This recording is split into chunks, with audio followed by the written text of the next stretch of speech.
새벽에 오신 여러분들을 주님의 이름으로 축복합니다. 여러분이 잘 아시는 대로 성경에 죽음을 보지 않고 승천한 사람이 몇 있습니다. 그 중에 하나가 오늘 본문의 엘리야 선지자죠. 그리고 또 에녹이라고 하는 사람이 있습니다. 그리고 물론 이제 당연 예수님도 포함이 됩니다만 오늘 그 중에 한 사람인 또 엘리야 선지자에 대한 얘기가 나오고 있습니다. 엘리야 선지자는 이 갈멜산 또 하나님의 산 호렙산에 대한 경험을 하고 난 후에 하나님의 세미한 음성 또 하나님의 말씀의 능력, 하나님의 음성 듣기, 하나님의 말씀에 대한 능력 이런 것에 대해서 굉장히 많이 깨달았던 것 같습니다. 오늘 1절 또 3절 5절에 보면 엘리야 선지자가 선지자 제자 학교를 세웠어요. 공동 번역의 3절 이 제자들은 이 수련생이라고 번역을 해놨습니다. 그러니까 엘리야 선지자가 말씀을 가르치는 이 학교를 세웠다는 거죠. 그래서 그 학교를 돌아다니면서 제자들, 수련생들을 말씀 교육을 했다라고 1절, 3절, 5절에 기록되고 있습니다. 한마디로 길갈, 베델, 여리고죠. 물론 이 장소가 오늘 본문에 이제 1절부터 또 25절에 가보시면 이 여행에 대한 얘기죠. 그러니까 여행의 시작으로 해서 여행의 끝으로 마무리가 됩니다. 한마디로 엘리야 선지자가 하늘로 승천한 것을 알고 이제 둘러보는 거죠. 선지생도들, 제자들의 모습들을 또 둘러보고 그러한 내용입니다. 2절 보시면 이 여행을 출발함에 있어서 엘리사가 동행을 하죠. 근데 특이한 것은 2절, 4절, 6절을 보시면 엘리야 스승인 선지자가 제자 엘리사에게 따라오지 마라, 여기 머물러라 얘기를 합니다. 그러나 2절, 4절, 6절 때마다 엘리사 선지자는 같이 동행하겠다. 내가 목숨을 걸고서라도 당신을 따르겠습니다. 이런 얘기를 합니다. 교회의 주된 사역은 전도도 있겠지만 전도에 앞서서 그 전도는 말 그대로 도를 전하는 거잖아요. 그 도가 곧 복음입니다. 복음 교육, 말씀 교육이 우선 전제돼야 합니다. 그 말씀 교육이 제대로 되지 않으면 이 전도, 도를 전하는 게 이게 왜곡이 되고 별로 하나님의 또 기뻐하시는 또 전도의 방법이 또 결과가 되지 않습니다. 전도에 있어서 전제되는 이 말씀 교육은 교회 안에서의 가장 또 중요한 사역 중에 하나라 생각이 됩니다. 엘리야 선지자는 이것을 알았어요. 그래서 이 말씀 교육, 제자들의 양성하는 데 힘을 쏟았던 거죠. 우리 봉산교회도 무엇보다도 하나님의 제대로 된 말씀 교육이 우선 있어야 하고 그 말씀을 통해서 어린아이든 장년이든 할 것 없이 그런 말씀 교육이 잘 이루어지는 우리 교회에 더욱 됐으면 좋겠습니다. 저는 개인적으로 말씀 교육의 중요한 것은 그 말씀 교육의 전제는 암송이라고 생각합니다. 어떤 학문이든지 머릿속에 있지 않으면 그런 학문은 나에게 있어서 실력이 되지 못합니다. 하나님의 말씀도 마찬가지입니다. 하나님의 말씀도 내 머릿속에 있지 않으면 그 말씀의 능력이 나에게 실생활에 영향이 별로 없어요. 어떤 일을 다그쳤을 때 그 말씀을 통해 일하시는 분은 우리 하나님이세요.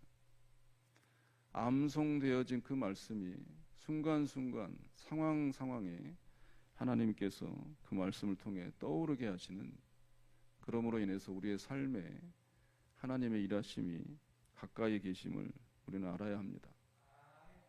그래서 묵상이라고 하잖아요. 복 있는 사람은 여호와의 율법을 주야로 묵상하는 자다. 이 묵상의 전제는 암송이에요.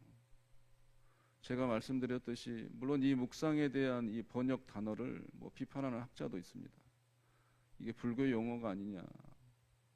그러나 저는 개인적으로 어떤 종교가 갖다 그 단어를 썼다 해서 우리가 쓰지 말라는 법은 없잖아요. 묵상이라고 하는 것은 하나님의 말씀을 되뇌이는 거예요.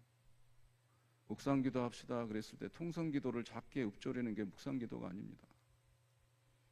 내가 암송했던 내 머릿속에 있는 하나님의 그 말씀을 묵상기도 시간에는 그 말씀을 되뇌이는 거예요. 이게 묵상입니다. 이렇게 묵상하는 자, 하나님의 말씀을 되뇌이고 되새기고 되새김질하는 사람은 복이 있을 수밖에 없는 거죠. 그 말씀이 그 사람을 살리기 때문입니다. 우리 교회가 엘리야 선지자처럼 제자들, 수련생들, 말씀 교육이 잘 이루어지는 교회가 되어야 할 전제는 첫째로 말씀 교육에 앞서서 그 말씀을 많이 암송케 하는 거예요. 어린 학생들이건 우리 성도님들이건 할 것 없이 그 외우는 시간이 장구 한 며칠이 걸리든 상관없이 그런 말씀을 암송하고자 또 묵상하는 교회가 오늘 하나님이 원하시는 그런 말씀이 살아있는 교회라고 생각이 됩니다. 그러면 엘리사처럼 따라오지 마라. 이제는 내가 가야 할 길이다. 홀로 가야 할 길이다. 함에도 불구하고 동행하는 이들이 많아지는 거예요. 끝까지 동행하는 엘리사와 같은 그런 사람들이 몰려들게 되는 것입니다. 말씀이 앞설 때 사람이 가는 거고 말씀이 앞설 때 능력이 나타날 줄로 있습니다. 9절에 보시면 엘리사 선지자가 엘리야 선지자에게 소원을 하잖아요. 당신에 있는 성령의 역사가 갑절이나 내게 있기를 원합니다. 이것은 두 가지 의미가 있습니다. 이 갑절을 달라 이 말은 신명기 21장에 나오는 이 장자에게 돌아가는 몫입니다. 아버지의 유산의 몫을 받아야 되는 이 법적 요구가 2배예요. 결국 지금 엘리사가 요구하는 것은 장자로서 엘리야 선지자의 이 계승자로서의 그런 공식적인 엘리야에게 나는 당신의 계승자이기를 원합니다. 당신의 그 일을 내가 이어서 하고 싶습니다라는 얘기예요.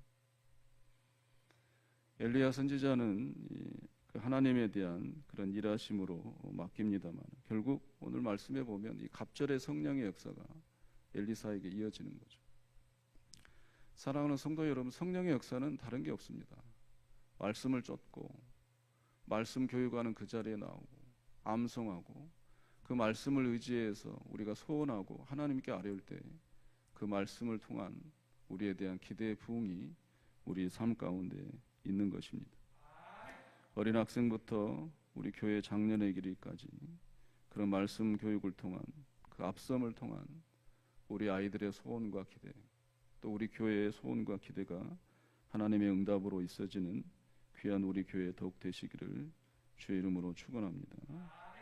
19절부터는 엘리사에 대한 이 리더십의 전환으로 상징적인 사건이 두 가지가 일어나죠. 이 물에 대한 치유가 일어납니다. 결국 이것은 암시죠. 엘리사가 어떤 이후의 사역을 할 것인지에 대한 암시예요. 이 북이스라엘, 결국 사마리아, 북이스라엘 수도로 돌아오잖아요. 북이스라엘에 대한 하나님의 이제는 회복, 이 제2의 리더십을 통해서 하나님이 어떻게 회복하실지에 대한 상징을 보여줍니다. 그리고 이 선지자 엘리사 선지자 대머리였던 것 같아요. 대머리인 이 엘리사 선지자를 조롱하는 이 어린이들이 등장을 하는데 이 어린이라고 하는 단어는 우리가 생각하는 그런 어린이는 아니고요. 오늘 보면 10대 후반, 한 20대 초반 정도 되는 사람들입니다. 결국 엘리사에 대한 대머리의 조롱은 그냥 대머리를 조롱한 게 아니고 하나님의 엘리야 선지자에 대한 계승자로서 이 영적 권위에 대한 무시예요. 인정하지 않는 것에 대한 얘기입니다. 하나님에 대한 또 엘리사 선지자를 또 성령의 갑절을 주신 하나님에 대한 궁극적 모독이죠. 그래서 이런 사람들이 또 심판을 받게 되는 얘기가 있습니다.